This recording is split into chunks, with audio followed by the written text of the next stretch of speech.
72 degrees in the shade. Can't beat that. Can't beat that with a stick.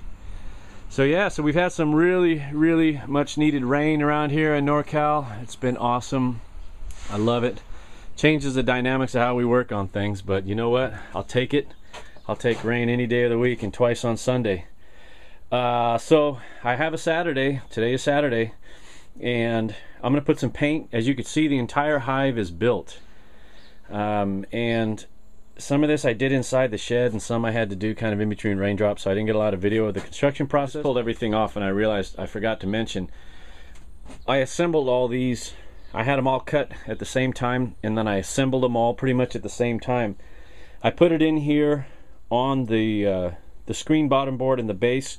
I stacked the hive up how the hive would normally sit, and I didn't mention that I put those two concrete blocks on there, the pier and post blocks, to bed this whole thing down, right? And not that there was any jankiness in the squareness of these, but what that did was, while the glue was drying and everything, it allowed downward pressure on all these hives, so I know I'd get a nice good seal in between each hive body, and nothing would move in the course of it drying, especially with how wet and humid it's been out here with all this rain. So that's why I had the blocks on top. So after a little bit of prep work, these are the hive bodies.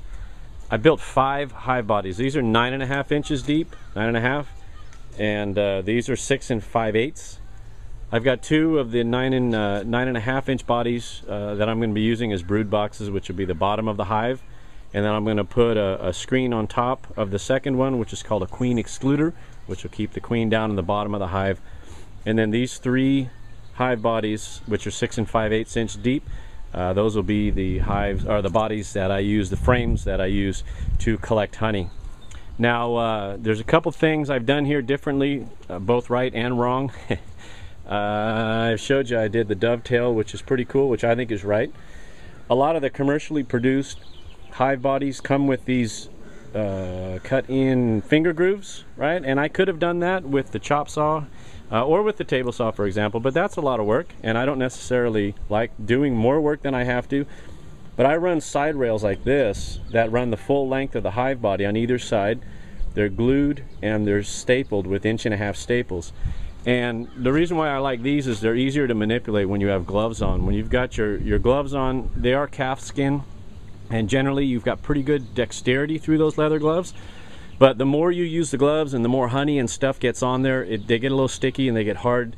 In my, I don't know, in my experience, these guys get pretty heavy, right? They could weigh 60 pounds when all the frames. These are 10 frame boxes too, as a matter of fact. I don't know that I've said that, but these boxes will house 10 frames.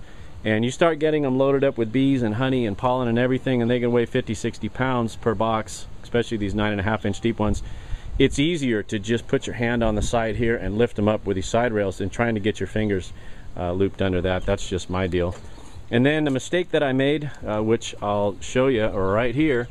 Look at this. And of course I'm happy because I figured it out after the first box. But when I was cutting my dovetails, now this rabbited edge here, it's 3/8 of an inch thick this way, and it goes 5/8 of an inch deep. I cut those on the table saw before I did the dovetails, and then you cut these lengths to what you need, and then I ran this through my dovetail jig. But the first one, I made the mistake of cutting my dovetails all the way to the end of the board, end to end on the board, which put them into the rabbets, where this is where the frames set down on here, and I corrected that. So I'm gonna have to fill that with a little wood putty, but I did want to get some primer on here. You see these guys here. Wait, let me get you a better saw. You see this one here, I learned. I have a learning curve. Now when it comes to painting, as you saw before, these are old shelves, old painted shelves. I did do a lead test on them to make sure that the paint that was on here was not lead-based paint, and it didn't have lead in it, but it was an oil-based paint. Not on the base, not on the stand or the screen bottom board, but this old shelving had oil-based paint on there.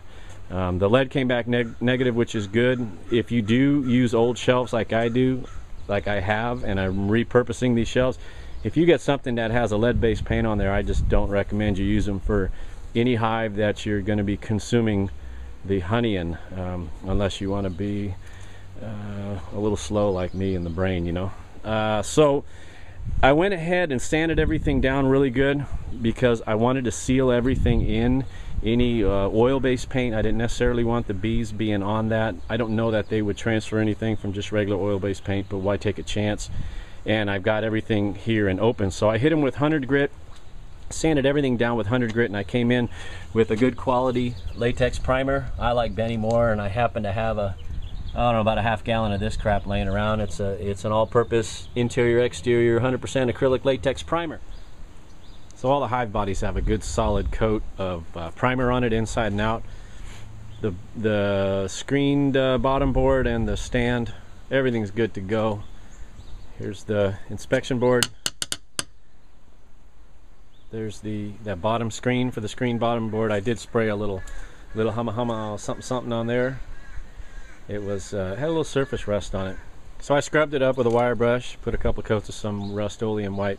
I'm gonna let that gas off real good, make sure that's good and dry before I put the bees in here. But it may be 2 weeks or so before I get a bee hive going, just because of all the rain we've been getting.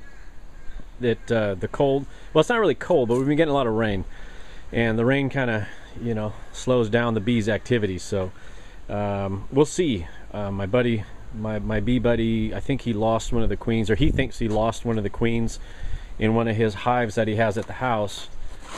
So that may push my order, my hive order back a bit, but that's all right. That's all right. We're still pretty early in the season, and I've got plenty of time this year for these guys to build up good reserves. This is the paint that I found in my inventory of paint. This stuff's pretty old, as you can tell, but it's a Kelly Moore's good quality paint. Exterior flat. It's a 1240, and I don't know what it is. It's this kind of color. But it's an exterior flat paint. It'll do just fine on the wood. It'll be good, and it's water-based. So let's crack this thing open, get some paint on these bad boys, and I'll show you where we go. So there's everything with one coat of finish paint in it. I don't think I'm going to put a second coat on. Quite honestly, if I didn't paint these in this region, I'd probably get, out of the pine boxes, I'd probably get 6 years or 7 years of usable service life out of these guys if I left it unpainted. The cedar boxes would probably go closer to 10. They just seem to last. But with a coat of paint, I should be able to squeeze at least double the lifespan out of these things, and kind of make some, I don't know, like some kind of consistent. And it's not going to harm it. I don't know if you guys will see a lot of the beehives are done in white, and this is kind of a creamy off-white, almost a beige color, which will be fine. The bees don't really care. They'll figure it out pretty quickly.